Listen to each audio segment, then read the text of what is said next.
Então, a sexualidade, ela é uma potência de vida que pode ser usada para o bem, se usada de acordo com a vontade de Deus. Mas a sexualidade, ela tem também uma potência de ser destrutiva se ela não for usada da maneira adequada. Então guardem bem isso, né? Aquilo que dosado pode ser remédio, quando tomado, quando ingerido sem ordem, pode ser veneno. Essa é a ordem das coisas. Então, uma sexualidade bem vivida, de acordo com o plano de Deus, de acordo com a palavra de Deus, de acordo com o desejo de Deus para nós, homens e mulheres, ela nos dará vida, ela gerará vida. Mas uma sexualidade vivida de forma contrária ao plano de Deus, ela será destrutiva para o ser humano. E quando eu digo isso, é bom lembrarmos do seguinte: basta pensar em quantos e quantos casos que você conhece, ou talvez até você mesmo que me assiste, tenha passado por isso. Cada experiência que nós passamos em relacionamentos, estas experiências deixam marcas positivas ou negativas em nós, e isso não sai,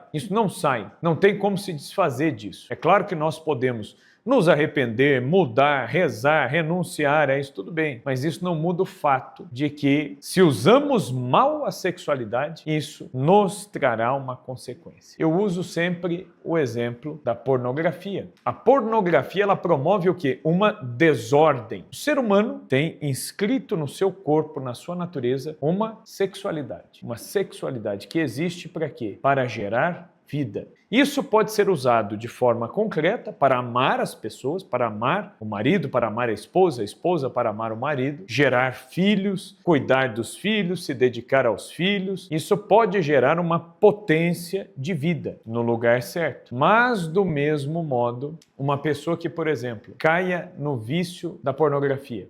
O vício da pornografia leva necessariamente a quê? Ao vício da masturbação. Uma coisa vai levando a outra. E isso acaba levando a outros tantos vícios, outras tantas desordens. Por quê? Porque aquilo que é potência de vida começa a ser deformado. Ou seja, vamos pensar no caso de um rapaz que tem a sua potência de vida. Ele foi criado por Deus, se for a sua vocação, para fazer o quê? Para buscar uma companheira, para namorar, para discernir bem o seu estado de vida, para se casar, para gerar filhos, educar os filhos e gastar a sua vida pela esposa e pelos filhos. É para isso. A maioria dos homens tem esta vocação do matrimônio, homens e mulheres. A maioria. É a vocação mais comum, né, que nós temos, o matrimônio. É a vocação que Deus dá, né, a todos, quase todos, né? Agora, a outros, Deus vai ter um chamado, por exemplo, para o celibato, para o sacerdócio, para a vida religiosa. E o sujeito que vai ser padre, vai ser religioso, ele não se torna um castrado sexualmente falando, não. Esta energia de vida, esta potência de gerar vida que existe nele, ela só não será utilizada dentro do matrimônio, mas ela será redirecionada, ela será sublimada no quê? No serviço apostólico. Então, também o padre, também o religioso é chamado a gerar vida. Então ele vai usar toda a energia, toda a força, toda a juventude dele para quê? Para atender confissão, para estar na cabeceira dos doentes, para celebrar missa, para pregar, para estudar, para isso. Então você vai canalizar essa energia de vida presente na sexualidade, que é um dom de Deus, para aquilo que é próprio da sua vocação. Mas uma coisa é certa, todo homem é chamado à paternidade. Seja ela uma paternidade física, seja ela uma paternidade espiritual. Mas todo homem é chamado a ser pai. E também toda mulher é chamada a ser mãe. Ah, mas e a religiosa? E a freira? Como que ela vai ser mãe? Ué, ela vai ser mãe de uma multidão de pessoas. A maternidade espiritual. A religiosa, ao consagrar a sua vida, ela vai canalizar toda a força, toda a energia de vida dela para o carisma da sua congregação e para colocar em prática aquilo que é próprio da sua missão. E que bonito, né? Quando a gente vê religiosas que fazem isso de maneira acertada. São religiosas felizes, né? Eu conheço muitas assim, que são felizes, são pessoas assim encantadoras. E do mesmo jeito, aquelas que são amargas, aquelas que são às vezes ríspidas com as pessoas, é gente que não acertou a vocação, ou discerniu mal. Deveria às vezes estar em outro lugar. Porque às vezes consagra a sua vida para ficar dando coice em todo mundo. Então antes tivesse buscado uma outra vocação, Por quê? Porque presta um desserviço, né? Um desserviço ao seu próprio carisma. Isso vale para um religioso, uma religiosa, um padre, mas vale também para um casado, né?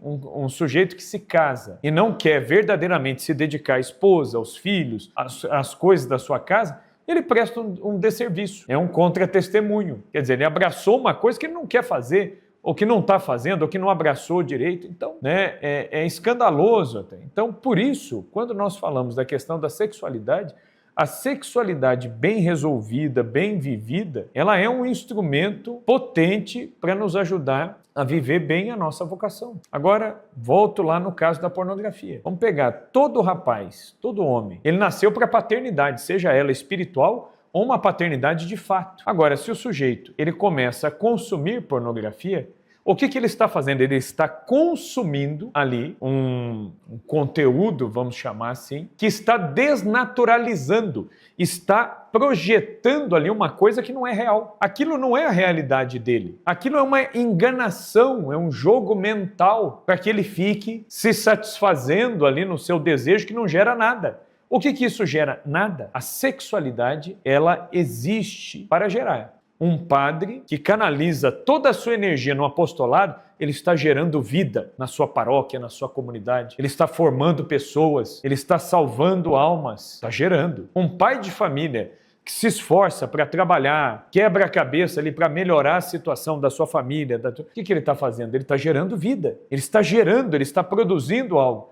Agora, um sujeito que consome pornografia, ele gera o quê? Nada. Ele gera vazio, ele está se projetando numa coisa que é irreal, que ele nunca vai ter, que nunca vai acontecer daquele jeito que ele está vendo, e aí ele vai caindo de abismo em abismo. Da pornografia, ele cai na masturbação, da masturbação, dali a pouco ele já não está satisfeito com aquilo, e não raras vezes a pessoa começa a partir para comportamentos violentos, ou até para consumo de bebida alcoólica, ou até de drogas, porque nada satisfaz, nada satisfaz. É uma busca infinita por satisfação dos próprios desejos. Acontece que as nossas paixões, os nossos desejos humanos, eles não existem para serem satisfeitos todos de uma vez, de qualquer jeito. Não, existe uma ordem. E quem rege esta ordem é a nossa razão.